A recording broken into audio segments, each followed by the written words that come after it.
संपूर्ण देशभरात वातावरण घेऊन निघालं होतं. समितीच्या वतीने आंदोलन करण्यात होतं. काय आपल्याला माहिती आहे की पूर्ण देशभरामध्ये नीट पेपर फुटीमुळे 23 लाख विद्यार्थ्यांचं नुकसान झालेलं आहे. सीबीएसईचा पेपरचा लीक झाल्यामुळे तिथेही काही जवळपास देशामध्ये 1 ते 1.5 कोटी विद्यार्थ्यांचं या ठिकाणी नुकसान झालं का सफर झालेलं आहे. त्याचा एक आवाज उठवला पाहिजे. लातूर हे नीट पेपर फुटीचं केंद्र झालेलं आहे आणि लातूर हे नीट पेपर केंद्राचं किंवा लातूर पॅटर्न म्हणून जणू निर्माण झालेलं आहे. ज्या ठिकाणी सगळ्यात जास्तीत जास्त विद्यार्थी इंजिनियर आणि डॉक्टर्स होतात. या लातूर हे खरं म्हणजे गरीब विद्यार्थ्यांच्यासाठी नीट आणि स्पर्धा परीक्षेचं केंद्र झालेलं आहे. ते केंद्र बदनाम झालेलं आहे. ते केंद्र बदनाम होऊ नये. पुन्हा लातूरचा जो सुगंध आहे, ज्या पेपर फुटीमुळे लातूरमध्ये जो दुर्गंध निर्माण झालेला आहे, कोण पडलं काय पडलं त्याच्यात आम्हाला जायचा नाही, तो आमचा विषय नाही आहे. पण प्रश्न असा आहे की ह्या लातूरला सगळ्यांनी विनंती आम्ही करतो की लातूरला बदनाम नका. लातूर जे शैक्षणिक हब झालेलं आहे, ते लातूर शैक्षणिक क्षेत्र झालेलं आहे की ज्या ठिकाणी म्हणजे खरं सांगतो तुम्हाला की लातूर मधूनच खरं सामान्य विद्यार्थ्यांना या स्पर्धा परीक्षेमध्ये भाग घेण्याची संधी मिळाली. हे खरं केंद्र आहे.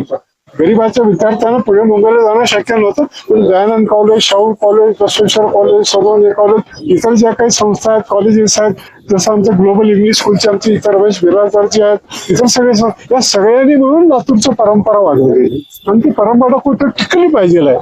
म्हणून या ठिकाणी आम्ही हे प्रातिनिधिक धरणे आंदोलन केलेलं आहे. त्याच्यात मागण्या काय आमच्या सर्व देश मागतोय की धर्मेंद्र प्रधान यांचा राजीनामा करा.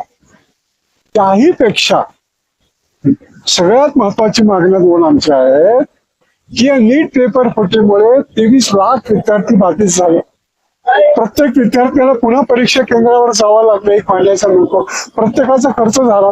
गरीब पालकाचा खर्च झाला, श्रीमंत पालकाचा खर्च झाला. त्या प्रत्येक विद्यार्थ्याला महाराष्ट्र शासनाने किंवा केंद्र सरकारने 10,000 रुपये तरी कमीत कमी द्यावेत असं आमचं म्हणणं आहे. दुसरी महत्वाची मागणी आमची अशी आहे की 10-12 विद्यार्थ्यांनी या नीट परीक्षा झाल्यानंतर जाहीर झाल्यानंतर आत्महत्या केलेल्या आहेत.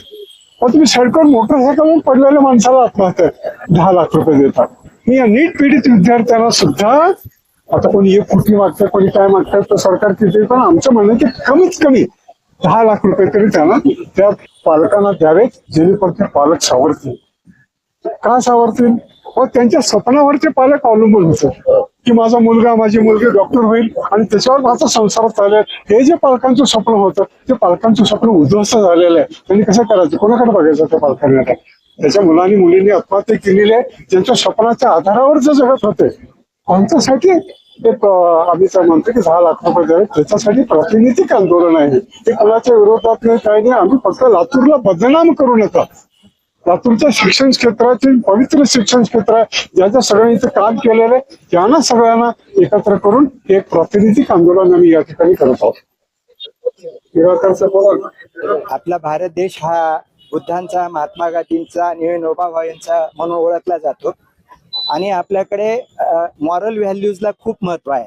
आणि ही जी निष्पाप मुलं आहेत ज्यांचा अगदी कळ्या सुद्धा जीवनाच्या फुललेल्या नसतात आणि ज्यांनी इतके मोठे स्वप्न उराशी बाळगून वर्षानुवर्ष अभ्यास केलेला असतो, रात्रीचा दिवस करून अभ्यास केलेला असतो आणि आपल्या भारताची जर ही व्यवस्था, शासकीय व्यवस्था जर अशी कोलमडून पडत असेल आणि त्याच्यामध्ये होतकरू आणि गरीब विद्यार्थ्यांना जर न्याय मिळत नसेल आणि ज्यांच्याकडे पैसा आणि दंडेलशाही आहे अशी लोक जर पेपर फोडून या गरीब होतकरू विद्यार्थ्यावर अन्याय करत असतील तर हे शासनाने कुठेतरी विचारात घ्यावं आणि याच्यातली ही सिस्टीम सुधारावी असं आमचं मत आहे.